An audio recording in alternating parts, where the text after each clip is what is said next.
ถานีวิทยุกระจายเสียงแห่งประเทศไทยจังหวัดเชียงใหม่ AM 1476 กิโลเฮิรตซ์สถานีวิทยุภาคภาษาชาติพันธุ์แห่งเดียวในประเทศไทยที่มีความทันสมัยเชื่อถือได้สร้างอัตลักษณ์กลุ่มชาติพันธุ์สู่สากล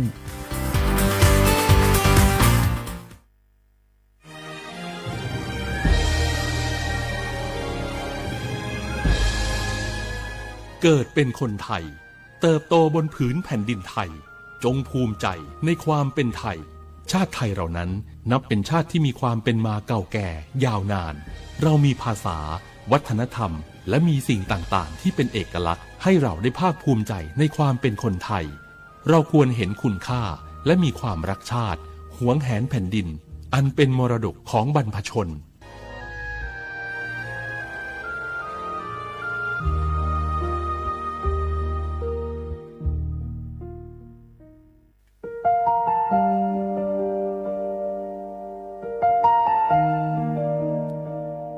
ขอน้อมเกล้าถวายอาลัยสมเด็จพระพันปีหลวงพระแม่แห่งแผ่นดินผู้ทรงเมตตาเหนือเกล้าขอพระองค์เสด็จสู่สวรรคาลัยข้าพระพุทธเจ้าข้าราชการและเจ้าหน้าที่สถานีวิทยุกระจายเสียงแห่งประเทศไทยจังหวัดเชียงใหม่กรมประชาสัมพันธ์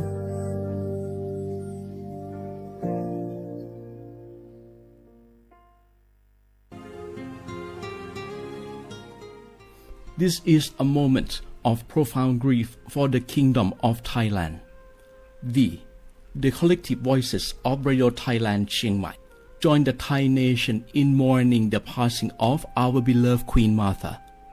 Her Majesty Queen Sirikit. Her life was a testament to the unwavering service, grace, and deep love for the Thai people.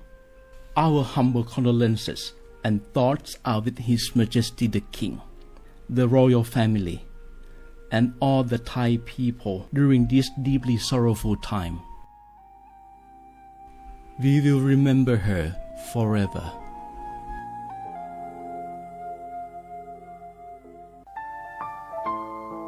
เฮาข้าพี่น้องเจ้าคือไตมีตั้งหม่องเจออันเจ้านางหอคำสมเด็จพระนางเจ้าสิริกิติ์พระบรมราชินีนาถพระบรมราชชนนีพันปีหลวงเลยเข้าสวนหมักฮักคำนนเพกว่า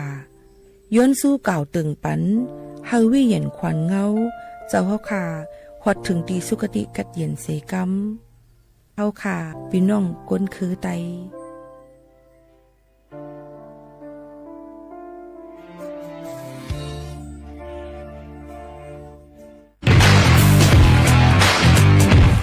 รัฐบาลไทยประกาศสงครามสแกรมเมอร์รัฐบาลจึงได้ประกาศสงครามกับสแกมเมอร์ในฐานะที่สแกมเมอร์เป็นวาระแห่งชาติและในวันนี้ผมก็ได้ใช้โอกาสนี้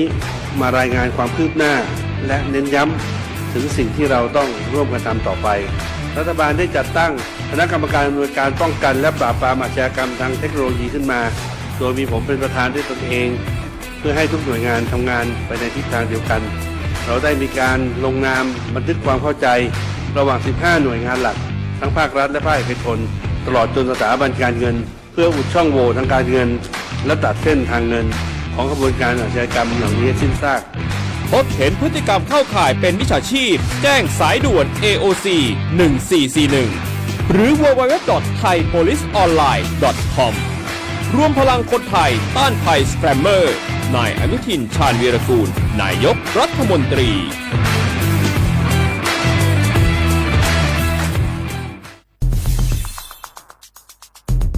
แค่ 3 ปีความเสียหายจากอาชญากรรมไซเบอร์ของคนไทยพุ่งทะลุถึง 94,000 ล้านบาทหรือเฉลี่ยปีละ 30,000 ล้านบาททุก1ชั่วโมงเราเสียเงินกว่า 3.4 ล้านบาท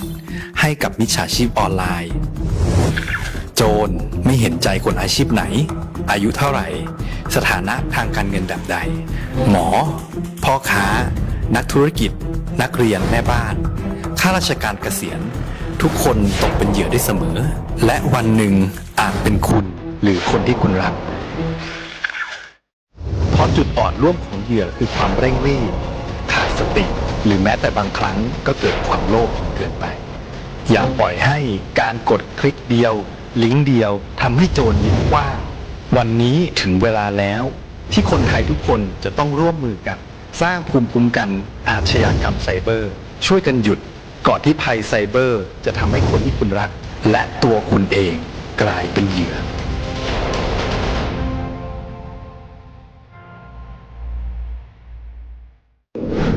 ในช่วงนี้หลายพื้นที่ของประเทศไทยอากาศหนาวเย็นอย่างต่อเนื่อง โดยเฉพาะยอดดอยและยอดภูประชาชนอาจเสี่ยงต่อโรคและภัยสุขภาพจากอากาศหนาวได้ ขอให้ทุกคนเฝ้าระวังโรคที่พบบ่อยในฤดูหนาวได้แก่ไข้หวัดใหญ่ปอดอักเสบโรคอุจจาระร่วงโรคหัดโรคมือเท้าปากรวมทั้งภาวะเจ็บป่วยหรือเสียชีวิตจากอากาศหนาวโดยไม่ทราบสาเหตุโดยเฉพาะผู้ที่ไม่สวมใส่เสื้อผ้ากันหนาวหรือผู้ที่ดื่มสุราเป็นประจำป้องกันง่ายๆเริ่มที่ตัวเราดูแลสุขภาพให้แข็งแรงออกกำลังกายสม่ำเสมอรับประทานอาหารปรุงสุกดื่มน้ำสะอาดล้างมือบ่อยๆไม่ใช้ของส่วนตัวร่วมกับผู้อื่นและหากมีอาการไอจามอย่าลืมสวมหน้ากากอนามัยทุกครั้งขณะอยู่ในที่แออัดที่สำคัญควรรักษาความอบอุ่นเตรียมเสื้อผ้ากันหนาวให้เพียงพองดดื่มเครื่องดื่มแอลกอฮอล์เพื่อความปลอดภัยในช่วงอากาศหนาวนี้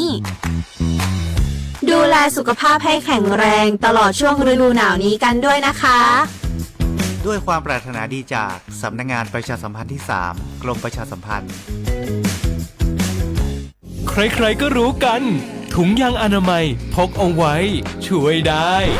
ช่วยป้องกันโรคอันตรายที่มากับเพศสัมพันธ์ทั้งซิฟิลิสหนองในเอดส์ไวรัสตับอักเสบบีหรือแม้แต่มะเร็งปากมดลูกช่วยป้องกันถ้ายังไม่อยากมีลูกหรือท้องไม่พร้อมตอนนี้แต่ที่ยังไม่รู้คือไม่ใช่สิทธิ์บัตรทองก็มีสิทธิ์ขอรับถุงยางอนามัยได้รวมถึงยาคุมกำเนิดฟรีสิทธิประโยชน์สำหรับคนไทยทุกคนสอบถามเพิ่มเติมสายด่วนสปสช1330ตลอด24ชั่วโมงหนึ่งเสียงของท่านมีความหมายต่ออนาคตประเทศการเลือกตั้งคือโอกาสสำคัญที่ประชาชนจะได้ร่วมกำหนดทิศทางบ้านเมืองขอเชิญชวนพี่น้องประชาชนผู้มีสิทธิ์เลือกตั้งทุกท่านออกไปใช้สิทธิ์เลือกตั้งปี 2569 เลือกคนดีเลือกผู้แทนที่ตั้งใจทำงานเพื่อประโยชน์ของประชาชนบดีปล่อยให้เสียงของท่านเงียบหายเพราะประชาธิปไตยเริ่มต้นที่การไปใช้สิทธิ์ร่วมกันไปเลือกตั้งอย่างพร้อมเพรียงกันวันอาทิตย์ที่ 8 กุมภาพันธ์ 2569 8 โมงเช้าถึง 5 โมงแลงใช้สิทธิ์ใช้เสียงเพื่ออนาคตของประเทศไทย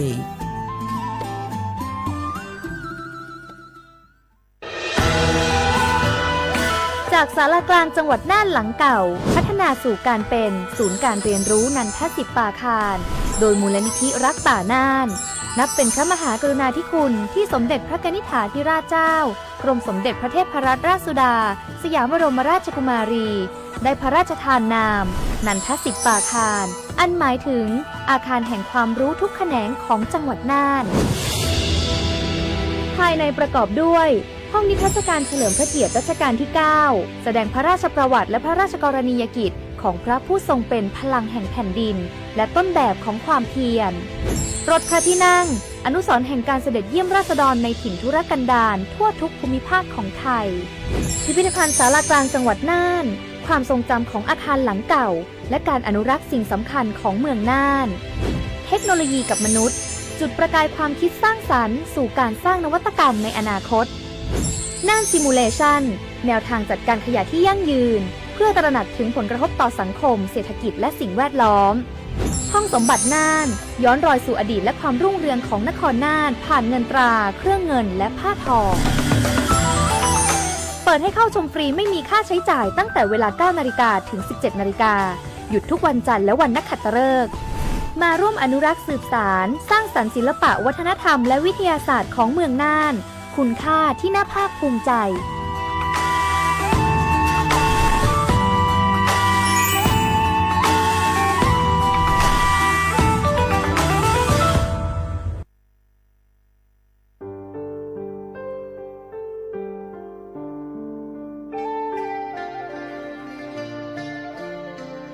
มูลนิธิร่วมจิตน้อมเกล้าเพื่อเยาวชนในพระบรมราชินูปถัมภ์ขอเชิญชวนผู้มีจิตศรัทธาทุกท่านเข้าร่วมบรรพชาอุปสมบทหมู่93รูปเพื่อน้อมรำลึกในพระมหากรุณาธิคุณและถวายเป็นพระราชกุศลแด่สมเด็จพระนางเจ้าสิริกิติ์พระบรมราชินีนาถพระบรมราชชนนีพันปีหลวงผู้ทรงพระคุณอันประเสริฐองค์พระบรมราชินูปถัมภ์มูลนิธิร่วมจิตน้อมเกล้าเพื่อเยาวชนจึงขอเชิญชวนบุคคลที่มีอายุ20ปีขึ้นไปร่วมอุปสมบทหมู่ระหว่างวันที่27กุมภาพันธ์ถึง9มีนาคม2569ณ วัดเทพประธานอธิพรอำเภอสอยดาวจังหวัดจันทบุรีทั้งนี้รับสมัครตั้งแต่วันที่19ธันวาคม2568ถึง31มกราคม2569โดยไม่มีค่าใช้จ่ายหรือร่วมบริจาคสนับสนุนในโครงการได้ที่ชื่อบัญชีมูลนิธิร่วมจิตน้อมเกล้าเพื่อเยาวชนธนาคารไทยพาณิชย์เลขบัญชี404-204-2266สอบถามเพิ่มเติมได้ที่มูลนิธิร่วมจิตน้อมเกล้าโทร08-04-24-2439และ08-5114-8900จ่องหู้คาหือก้อนโมก้อนไฟอันเผาอยู่ตีกลางป่างนั่นอ่ำเลยหายกว่าตั้งเลยมันเตเป็นฝุ่น PM 2.5 สีขึ้นมาเฮ็ดให้ป้ายอยู่ลีเฮาคาขึ้นในคาออลองลดย่อมปัญหาจังไหนในอ่ำหยาบค่ะเนื่องแว่อ่ำเผายุกยักเหมือไม่ต้นเยอต้นเข้ากับในให้ในสวนเฮาเปลี่ยนมากองไว้จ้อมกันเสเฮ็ดเป็นฝุ่นสภาวะอ่ำนั้นแจกแผ่ยุกยักเฮามันปอดถูกเมียนอีกป้าดังห่มมือกันฟังด้วยไฟไหม้ป่าเถินเฮาขาดฉุกดีเลยผูกต้นไม้น้ำเพิ่มปันปืนตีสีเขียวเฮ็ดเฮาจันล้มเสียนสายตาเฮากูก็เลยตั้งมุงมองเฮาลีเสฐานหน้ากอกับสืบเป็นเผ่าตี3กรมประชาสัมพันธ์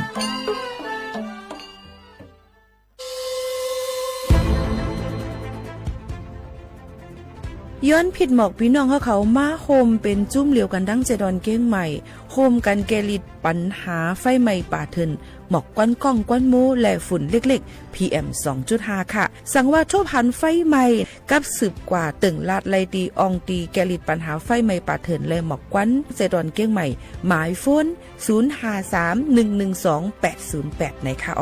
เจดอนเก้งใหม่ค่ะออกปักเปิงหมายมีเฮกังแกลิดปัญหาหมอกก้อนก้องก้อนโมและฝุ่นเล็กๆ PM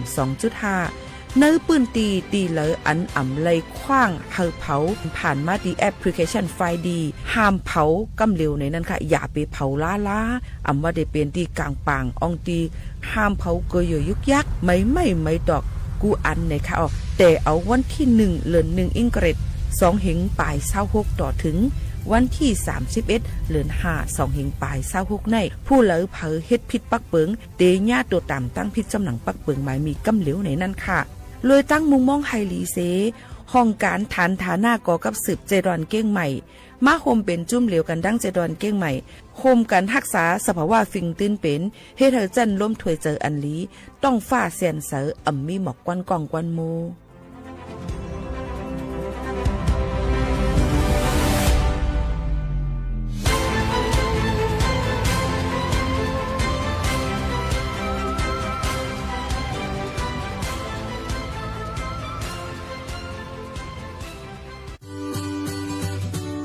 พี่น้องเฮาเขาค่ะพอถึงมาในวันอาทิตย์ที่8เดือนธันวาคม25ปากปลาย69พี่น้องเฮาเขาจะเจออันเลยเป็นเจอคือไทยสัญชาติไทยเย้าอย่าไปลืมก่อยหย่อนเน็ตแคปกลางเจอกว่าเลือกตั้งอองตีมีจื้อเฮาขานั่นในค่ะข้าวย่ำ8:00 นกลางในต่อถึง5:00 นไว้วันค่ะ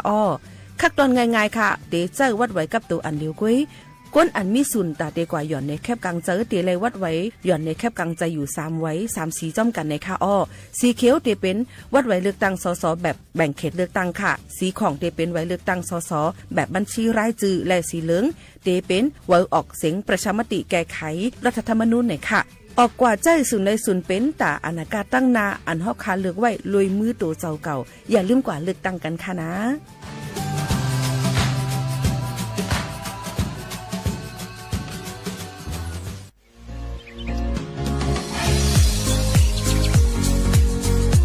ำหนังเปิงมติครม.มือวันที่29เดือนธันวาคม25ปากไป67เฮาฮิปเน็ตแกลิดปัญหาสถานะและสัญชาติคนอันอยู่ตั้งเมืองจึงไทย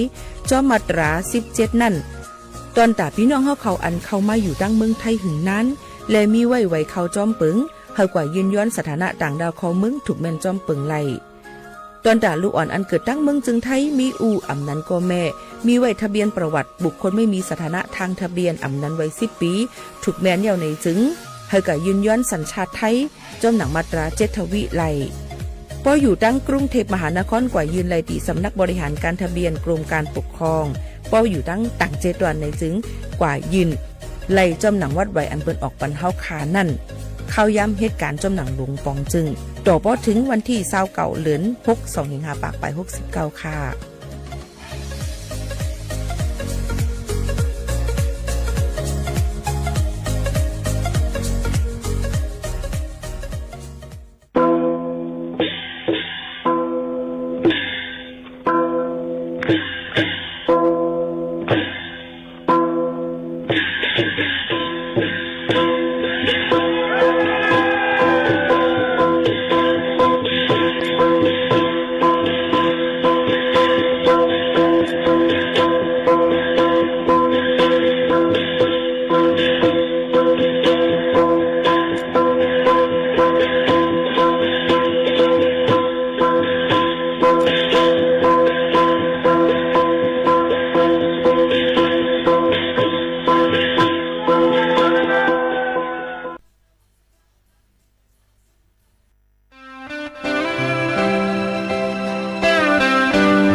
เหมือสูงค่ะเหมือสูงพี่น้องผู้ยินถ่อมเฮาค่ะตั้งเสียงกูก็กูกวนค่ะทบกันที่เนื้อตอนการห้องปล่อยเสียงสวทเก้งใหม่ AM 147กิโลเฮิรตซ์ค่ะปืนปล่อยเสียงกวนวันพอถึงมาข่าวยาม 10 โมงถึง 11 โมงกลางเหนือกลางค่ำอยู่จอมเขา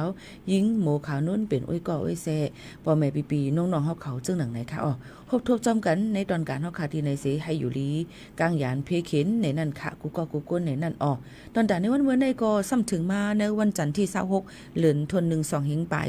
26ปีใต้2 1ปากปลาย20ปีก็จานเฮ3ปากปลาย87คู่ถึงมาเหลือน3เหมือ8คำเสอยู่จอมขาวหมู่ขาวนุ้นตีในนั่นค่ะในวันเหมือนในวันจันทร์ย้อนจุงจันเจอพี่น้องเขาเฮามีดังซื้อเจอเฮามีเฮียงตอนตาเดตสู้กว่าในวันตามมื้อหน้าเฮาขึ้นเนี่ยตัวตอนกันกูก็กูก้นในนั่นค่ะอ๋อเฮาข่าวอยู่จ้อมกันดีในเสวันเหมือนในอีกหมู่ขาวนุ่นก็อำเลยมากก็เหลียวค่ะมีปลาดังน้องกนดูเห็นจันจอมนะคะราชพัฒเกียงหายมาโฮมจัดรายการอยู่เป็นอ้อยก็อ้อยเซปอแม่พี่น้องเขาจอมสิอ่อนเอาพี่น้องเขากว่าตรงตักน้องๆเขากว่าในนั่นค่ะเหมือนสงค่ะไม่สงค่ะน่าจือบ่ทิพย์ค่ะค่ะเมื่อในก็มาทบกันที่ห้องปล่อยเสียง AM 147ที่ในแท่งเมื่อในบ่มาตัวข่าวเงาฟิงฟ้าราศีเป็นจังหือไว้พองค่ะกัดทำไหมหาว5จังไหนค่ะน้องค่ะเมื่อในอุณหภูมิอุ่นขึ้นมา1 องศาเจ้าค่ะแล้วก็สภาพอากาศเมื่อในก็ฝุ่น PM ก็ตีตำบลช้างน้อยนี่นะเจ้าอยู่ตี111 องศาเจ้า111เจ้าแล้วก็ตีตำบลสุเทพนะเจ้าดอยสุเทพอยู่ตี126เจ้าเป็นสีส้มเหมือนกันเลยเจ้าอ๋อค่ะได้ปองว่าฝุ่น PM 2.5 แต่เหลวดั้งเจตอนเก้งใหม่ก็ยังตึกดำอยู่ย้อนว่าเฮามันเป็นฝุ่นเล็กๆตีเฮาค่ะตุ้ยเลยมังปองมาป้อมแค่หันแนวเนี่ยมันติตั้งตุ้มเตอถึงป้ายอยู่ลีเฮาค่ะย้อนนั่นเลยมังปื้นตีมังอองตีมันก็ติมีค่าฝุ่น PM 2.5 ในสูงบ่สูงปองว่ามันอันเป็นเพยก็อำถูกดีเลยกว่าอยู่ที่ในกลางปางจังไหนค่ะเนาะเอาค่ะกาฝุ่นก็จอมตาห้วยสันลอยก็ติกัดอยู่เหมือนเก่านั่นน่ะเนาะน้องเนาะก็ให้รู้รวมด้วยถึงป้ายอยู่ลีกันปอเด็กตัวดังปางหลายจำเสื้อในเนี่ยก็ยังตีว่าน้ำปางหลายได้จังสูง 1-2 เมตรสูงอยู่ในนั่นค่ะพี่น้องเขาเยอะก็บางทีก็เดี๋ยวจังมีฝนตกลงมาอีก็ย้อนเฮอก้นอันตีขี่ฮือฮอฮือพายฮือกว่าตีเนอร์กลางน้ำปังหลายตรงนั้นก็หลูได้ถ่อมด้วยข่าวเงากันตอนตาเจ้าให้เจ้าสวนเจ้าหน้าเขานั่นในก็หลูเลยเก็บน้ำไว้ใจพองข้าวแห้งแล้งนั่นขนาดน้องมันก็ตีเขามาในข้าวไหมเอาเนี่ยในก็หลูเลยเก็บน้ำไว้ตอนตาดีผูกซ้อมอองตีผูกซ้อมเฮาขานันจอมจังไหนคะอันนี้ก็เป็นรองข่าวเงาฟิงฟ้าราศีที่น้องๆเขามาหมอกลาดปันแล้วก็อันจำติดถึงนี่ก็ได้เป็นการเลือกตั้งเนาะน้องเนาะอันมีจังหือพองค่ะการเลือกตั้งก็คือเฮาเตรียมตัวไปเลือกตั้งเจ้าแล้วก็บัตรประชาชนไปตัวแล้วก็เผื่อเวลาในการเดินทางโดยเจ้าอ๋อค่ะแล้วก็อีกเรื่องก็คือการเลือกตั้งนะเจ้าเขามาฮือชื่อเสียงเจ้าโอ้เพราะชื่อเสียงในจ่องพิษจ้ะเพราะชื่อเสียงในพิษเอาค่ะมันมีโทษอยู่นะเจ้าค่ะรัดมาเตค่ะเพราะชื่อเสียงนะเจ้ามันจะมีโทษจำคุกสูงสุด10 ปีแล้วก็ปรับสูงสุด 200,000 บาทหรือทั้งจำทั้งปรับเจ้าอ๋อค่ะส่วน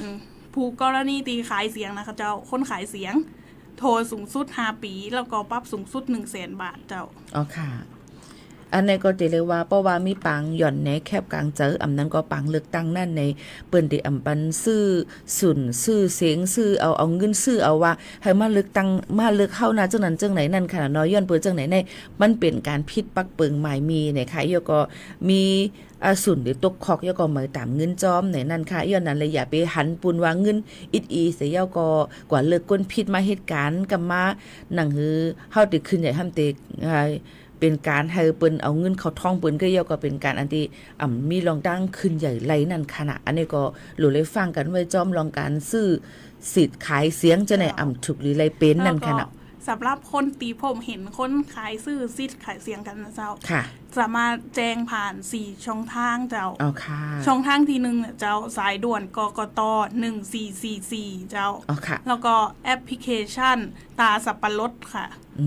แล้วก็สำนักงานกกตจังหวัดทุกจังหวัดเจ้าค่ะหรือแจ้งตีเจ้าหน้าที่ตำรวจทุกตีเจ้าเอาค่ะเรามีเงินรางวัลสูงสุดนะเจ้า1 ล้านบาทเจ้าสำหรับผู้พบเห็นแล้วก็แจ้งเจ้าอ๋อค่ะ1 ล้านบาท กำเหลวในนั้นค่ะเนาะพี่น้องเขายันเปิ้นนั่นแหละลองตั้งเจอในก็เฮาค่ะกูก็ถูกลีเลยฮู้ไว้ว่ามันผิดนะอย่าไปเฮ็ดนะในจังหนังไหนค่ะนี่ก็เอามาฝากปันพี่น้องเขาเที่ยงเกี่ยวกับไปลองปังเลือกตั้งเกี่ยวกับไปลองการเลือกตั้งจงมีอีสังเที่ยงค่ะน้องบ่ได้มีปังเลือกตั้งวันที่หังก็เลือกตั้งล่วงหน้านี่วันที่1เจ้าอ๋อค่ะลงคะแนนเสียงล่วงหน้านะเจ้าอ๋อค่ะแล้วก็วันแต่วันที่8กุมภาเจ้าอ๋อค่ะก็อย่าลืมกันนะเจออันเป็นก้นอันวิยิบไว้วัดไว้ไทยในค่ะโหปักเต็มนั่นอาสัก18คืนเนื้อในนั้นค่ะมีศูนย์ตัดดีกว่าย่อนในแคบกลางเจออำนั้นก็เลือกตั้งเมืองจึงไทยเปิ้นได้เฮ็ดปังเลือกตั้งในวันอาทิตย์ที่8เดือนเฟบรุรีเดือนกุมภาพันธ์เดือน2อิงกะเรตในค่ะเนาะข่าวยาม 8:00 นกลางในถึง 5:00 นไว้วันก่อนที่จะเลือกตั้งห้ามดื่มสุราห้ามขายห้ามแจกจ่ายห้ามกินน้ำเหล้าสุราในนั่นค่ะอ่อนตั้ง1วันเลยหลัง1วันจังไหนค่ะนะอันนี้ก็ผิดปักเปิงใหม่เหมือนกันพี่น้องเขาก็รู้เลยคู่ไว้จอมในนั่นค่ะลองตั้งเจอไหนย้อนเปิงละอันปีเปิ้นอำปันกินน้ำเหล้าสุราโกว่าเมาให้อำเลยกว่าเจ้าสุนกว่าเลือกตั้ง5เจิมเจอหนังไหนแล้วก็กินเราไปทะเลาะวิวาทแล้วก็กับผิดกับผิดกันในเจิมเจอหนังไหนค่ะอันนี้ก็ฝากฟังไว้ปันจอมในนั่นค่ะเฮาอ่อนกันหรือเฮาใจถ่อมด้วยเพียงกว่ามันถูกใจ1หูก่อนค่ะนะจงขึ้นมาอุบโอจำกันแทงกำนึงในนั่นค่ะพ่อแม่พี่น้องเขาค่ะถ่อมด้วยเพียงกว่ามันถูกใจกันก่อนค่ะนะเดี๋ยวก็จงขึ้นมาอุบโอจำกันค่ะ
ค่ะพี่น้องเฮาเขาค่ะเลยหรือคือเจอถอมด้วยเพียงกว่ามาโหถูกใจกว่า1โหเนี่ยค่ะคือเฮิรนในนั้นค่ะมาฝากปันมันก็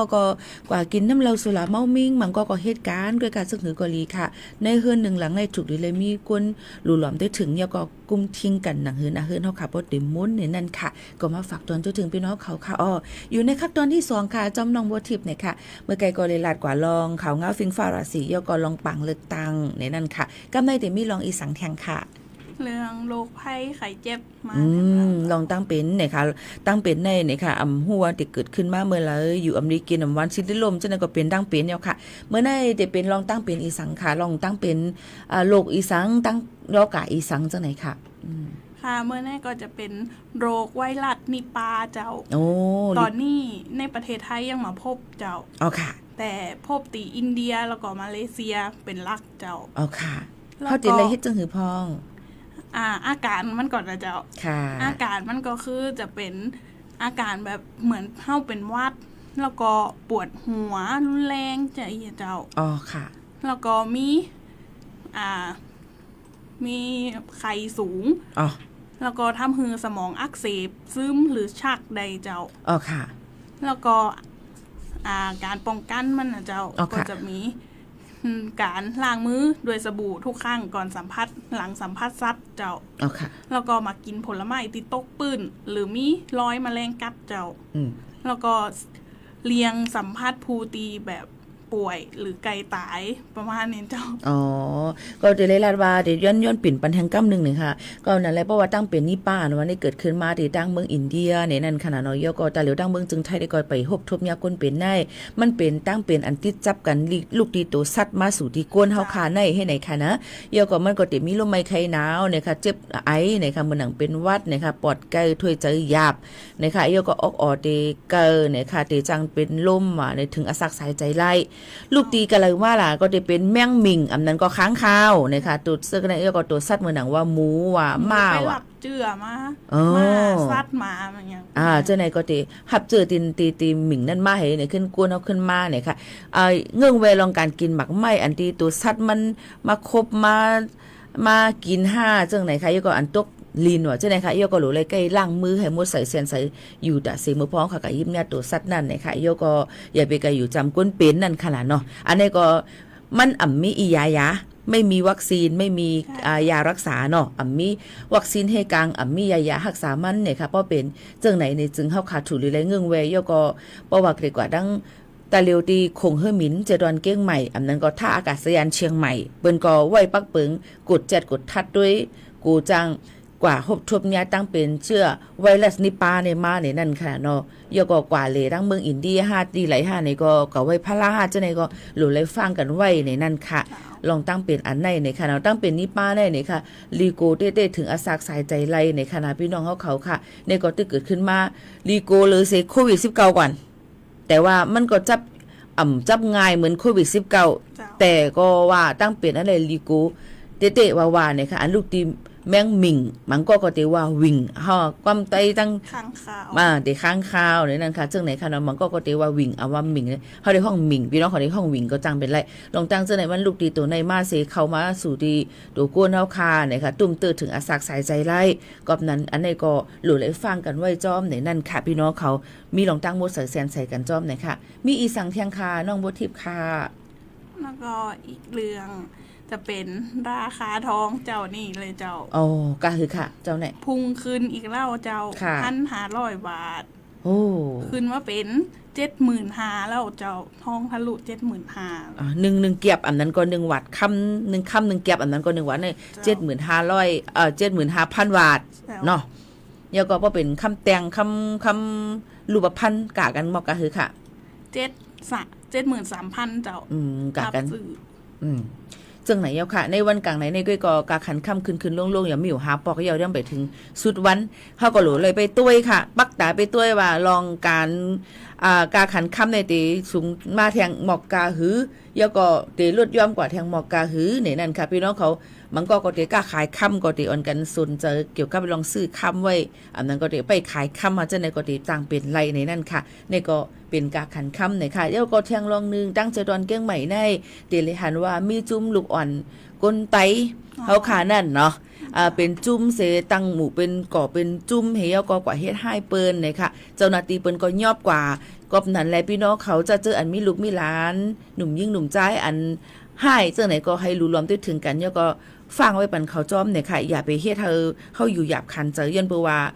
ก้าวว่าลูกหลานเฮากุ้ยอันเตอยู่หยาบกูก็เตอยู่หยาบมาจะเจออันมีวัดมีไหวเจ้าในก็ตาเหลียวเปิ้นก็เจ้าหน้าที่เปิ้นก็ลงกดจัดกดทัดด้วยน้ำแล้วก็หิมหน้าที่การงานคนไทยแย่งอาชีพคนไทยจำเจ้าในก็เปิ้นก็กดจัดกดทัดแล้วก็มือตามเงินและตกขอกว่าเจ้าไหนก็มีย้อนนั้นแหละพี่น้องเขาก็ให้ฟังอยู่ฟังกินกันจ้อมในนั่นค่ะลงตั้งเจ้าในเฮาค่ะถูกเลยมออยู่มอกินนั่นลำลองหรือสิเปิ้นค่ะนะพี่น้องเขาก็ฝากตอนจุถึงกันเจ้าหนังไหนค่ะน้องมีอีหยังแทงค่ะมื้อในแทงค่ะอีกเรื่องก็จะเป็นสถานที่ท่องเที่ยวกำเขาเดี๋ยวมาลัดตะเหลียวเนี่ยไปลัดก็ขอมเพ่งกว้ามกันก่อนเนี่ยค่ะว่าเดี๋ยวน้องๆบัวทิพย์เดี๋ยวอันพี่น้องเขากว่าแอลเลยตีแล้วมีตีแล้วพองจังนั้นค่ะนะแต่เหลียวในกว่าถ่อมด้วยเพ่งกว้ามหวานหูถูกใจกันอิดอีก่อนค่ะพี่น้องเขาค่ะ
อ๋อค่ะพี่น้องเขาคาไหลถ่อมเพ่งความหวานถูกเจอกว่าโคตรร้อนในนั่นค่ะนี่ก็เป็นหนึ่งเพ่งความเหล่าหนุ่มหอมห้องไว้ค่ะอยู่ในตอนแทงตอนหนึ่งในตอนการภาษาความใต้ที่ห้องปล่อยเสียงเก้งใหม่ AM 147กิโลเฮิรตซ์ที่ในเนี่ยค่ะเจ้าการดีกว่าถ่อมน้องบัวทิพย์นั่นเนี่ยก็มีข่าวเงาปืนเผามาเทียงว่าเมื่อในก็ดีดังวัดไทยวัฒนารามเนี่ยค่ะตั้งทาสายลวดแม่สอดเจตอนเมืองตากก็จัดเฮ็ดปังป้อยเนื้อเขาป้อยเนี่ยค่ะเขาอยากกู้เนี่ยค่ะในเหลือนในวันเหมือนในวันจันทร์ที่26ในเนี่ยค่ะเนาะอันนี้ก็ป้อยเหลือน3เขาอยากกู้เหลือน3เนี่ยนั่นค่ะนี่ก็เอาปืนเผามาฝากปันพี่น้องเขาเนี่ยนั่นค่ะเพราะว่าอยู่ตั้งปุ่นก็กว่าแอลเลยกันไล่ในนั่นค่ะเหลือน3ก็ได้เป็นปังป้อยปล่อยเขาวันเขาอยากคู่นั่นขนาดเนาะนะมันก็ตีอ่อนกันกว่าก้นเขาเฮเป็นเขาอยากคู่เฮโฮมกินโฮมหลูกันจังนั้นค่ะกำในน้องบัวทิพย์ตีอ่อนก็เลยตั้งหลายแทงค่ะเจ้าไกลๆเฮานี่เลยเจ้าเซนทรัลเฟสติวัลเชียงใหม่เจ้าค่ะมันก็จะมีงานวันที่24ที่ผ่านมาถึง1กุมภาพันธ์เลยเจ้าเป็นงานกาดแรงปาร์ตี้มหัตถกรรมอาหารและดนตรีเจ้าค่ะในงานก็จะมีอาหารหือเลือกซื้อกินเยอะแยะเลยเจ้าแล้วก็มีดนตรีเพาะๆหือฟังเจ้าสำหรับใครตีแบบมีเวลาว่างก็ไปแอวได้เจ้าอ๋อค่ะก็อย่าไปลืมกับออนกัดกับแอลเลอะไรตีตั้งเชียงใหม่เซ็นทรัลเฟสติวัลเนี่ยค่ะเนาะกันนั้นก็มีตีแอลเลนะคะมีตีเหลอเทียงค่ะตีเหลในตั้งเจดอนเก้งใหม่ในมีตั้งไหลพองอ่ะจงยำไปกว่าจงไปกว่าเหลพองเอา5เนี่ยนั่นก็ได้จวนกับเหลตั้งเก้ง5อ่ะอันนี้ของเจียงใหม่อยู่เจ้าเจียงใหม่อยู่เจียงใหม่นี่ตีลาสุดเลยสะพานคลองแม่ขาที่เขาสร้างใหม่เส้นใหม่อ่ะเจ้าอ๋อค่ะตีอยู่ตีถนนอะไรแม่ช้างสะพานแม่ขาช้างม้อยค่ะช้างม้อยค่ะแล้วตอนนี้เขาสร้างสะพานเกือบเส้นเราสมบูรณ์ 100% เจ้าสามารถไปถ่ายรูปได้แล้วก็ไปเที่ยวได้เจ้าสำหรับคนที่ชอบถ่ายรูปเจ้าเพราะว่าเหมือนฟิลเมืองนอกอ๋อเจือกนะถ่ายแคบหางเลยก็กะว่าถ่ายออกมาหางลีมาปีค่ะต้องแบบเดี๋ยวถ่ายเฮลี่ต้องหามุม45องศากันว่าแต่ละให้ไหนแต่ละตัวยอมนิดนึงไหนค่ะพี่น้องเขาจังมีค่ะแบบว่าตัวไผ่ตัวมันก็เลยก็นั้นมันติมีว่าทาประจำทาน้องบัวทิพย์ทาประจำถ่ายรูปในไทยหังมียืนตรงเปิดหัวใจสายถ่ายรูปอ่ะยืนตรงให้ได้เนี่ยค่ะเดี๋ยวเป็นเช่นนั้นค่ะบางปอมาปีโมเขาต้องก็เดี๋ยวตีที่คือถ่ายให้มันยอมต้องนิดหน่อยเคียงๆแบบนี้นิดหน่อยวันตรงตีมีทาไผ่เท้ามันจะไหนค่ะนะพี่น้องมันก็เดี๋ยวมีมันก็เดี๋ยวมีมันก็เดี๋ยวมีจังไหนค่ะพี่น้องเขาค่ะรู้มีถ่ายแคบหังจึงถือกันพองก็หมอกลัดถึงน้องบัวทิพย์ไรต้องพูดดีกว่าติกเฮ็ดจอมนะคะน้องพุกมาเดี๋ยวมาแอกทาเนี่ยถ่ายแคบหังจึงถือจังไหนค่ะนะนี่ก็เป็นตั้งเปี่ยวมุนเจอกันก็หนึ่งก้วยกาแต่เหลียวใน AI เข้ามาเต้นต่างมันก็เอาหน้าเอาใส่ดี AI ก็มีเฮ็ดไรต่างใจผ่านแอปพลิเคชันหลายๆอันเนาะก้วยกาChatGPT Gemini จำจะได้ก้วยกาอย่าลืมมาตรวจสอบเป็นภัยก่อนเดี๋ยวกำเตก็อยู่ในโลกเป็น AI แบบจะไหนค่ะเนาะกำนั้นพี่น้องเขาก็หลุดเลยตัวกันอีการที่เป็นแค่พัง AI ในมังปอกมาในมือ5หน้าตา5มังลองมาอันมันเต็มเหมือนอันเต็มมันเนาะมันติดปึงกันอีอ่อนอันนี้ก็จะงามกว่าว่าเดี๋ยวห้างรีเฮเนาะจังไหนค่ะเป็นจังไหนไหนค่ะเนาะอันนี้ก็น้องก็ลาดไว้ไหนค่ะแล้วก็มีตีแอลแหล่แท่งหลายๆตีจะเจออันมาตั้งเจดอนเก้งใหม่ต่างตีสีเหรียญมากก็ได้อ่อนกันกว่าแอลแหล่เหมือนหนังว่าวัดพระธาตุดอยสุเทพสวนสัตว์เก้งใหม่ในซาฟารีลอยอินทนนท์มอนแจมแม่แจมหลายๆตีแล้วก็คาเฟ่เจ้งใหม่นี่มีคาเฟ่นำนะคาเฟ่นี่น้ำน่ะคาเฟ่อันมีสัตว์เลี้ยงปลาก็ได้มีคาเฟ่อันเป็นน้ำห้วยน้ำหองอันจ้อม105นี่จังได๋ก็มีแบบฮังลีเป็นมินิมอลจังได๋ก็มีน้ำเนี่ยพี่น้องเขาก็เลือกว่าแอลเลไลบ่ตีไข่ไลกาแฟหวานๆบางตีอองตีแอลเลเด้บ่เข้มย้อนไปว่าเปิ้นขายกาแฟอำเลยขายสถานที่บางทีได้ขายสถานที่กาแฟก็เต็มบ่หวานจังได๋ก็ได้มีอยู่ที่ว่าเฮาส่งเกียกนั่นน่ะเนาะน้องจะกินกาแฟเหรอค่ะเบิ้นกินมอคค่าผสมช็อกโกแลตกาแฟมันก็เต็มบ่แห้งนั่นขนาดกินมอคค่าก็ดีเลยว่าเป็นกาแฟกาแฟใส่ล้อต้อง ช็อกโกแลตนั่นก็กูกูจังไหนค่ะนะพี่น้องเขามันก็จะเป็นจังไหนทรงเกียกไผ่ทรงเกียกมันตอนดับพี่โมก็ได้เกียกวินอเมริกาโน่น้ำผึ้งมะนาวน้ำส้มจังไหนค่ะเนาะกะนานเนี่ยค่ะใส่นมเพราะว่าแพ้นมจ้ากินนมอะไรเนี่ยกินมือก็เลยกินน้ำนะแต่เหลียวน้ำบ่ใครกินเอาเนี่ยค่ะเนาะมีอีสังที่ฝากไว้ในตอนลื่นสุดค่ะเฮาได้ผัดยันพี่น้องเขามื้อยาว ก็ฝากถึงคนติฟังอยู่ตั้งเจียงไฮ้เจ้า ว้าว วันนี้เป็นวันแรกงานปอขุนเจ้าวันที่26แล้วก็ศิลปินคนแรกก็คือยังโอมเจ้าโอ้ยังโอมในความมันบ่เหือเกิดไม่ทันอ่ะยังโอมมาแต่ว่ามันเป็นแรปเปอร์เจ้าโอเคในวันต้องเป็นแบบเป็นวัยรุ่นเป็นก้นอันตีหนุ่มยิ่งหนุ่มใจหาไทยอีกหน่อยนึงจนน่ะเฮาก้นเฒ่าจังไหนเนี่ยป้อมอทอมหรือเซว่าตั้งสู่ตั้งเฮาน่ะอันนี้ค่ะในก็ฝากไว้ปันพี่น้องเขาอยู่ตั้งเก้งไฮเลยงานปกขุนเมืองไรกันไล่ในนั้นค่ะเตะเหมือนในกว่าน้องๆก็เอาข่าวงามมาฝากปันเอามาได้เป็นลองป้ายอยู่ลีลองฟิงฟ้าหลาสีลองการเลือกตั้งยอก็ลองตีแหล่จังไหนค่ะเนาะบ่พุงน้องว่าที่ตกที่มาตีในแทงแล้วยังตึกมาอยู่ค่ะเป็นก็เสียจำกันที่ในตอนแต่เมื่อในเฮา2ก็เป็นน้องปีโมขาวโนนค่ะน้องบัวทิพย์ค่ะค่ะผัดยานพี่น้องเขาเมื่อกว่าก่อนเยี่ยวค่ะนะจ่องขึ้นมาหบมาทบจำกันแทงในตอนการเฮาคาที่ในย้อนสู้ปันกูก็เฮยอยู่ลีกินหวานก้างยานพี่เข็นกันกูก็กูก้นค่ะหมายสุงค่ะสุงค่ะ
นีวิทยุกระจายเสียงแห่งประเทศไทยและเครือข่ายทั่วประเทศเสนอข่าวต้นชั่วโมง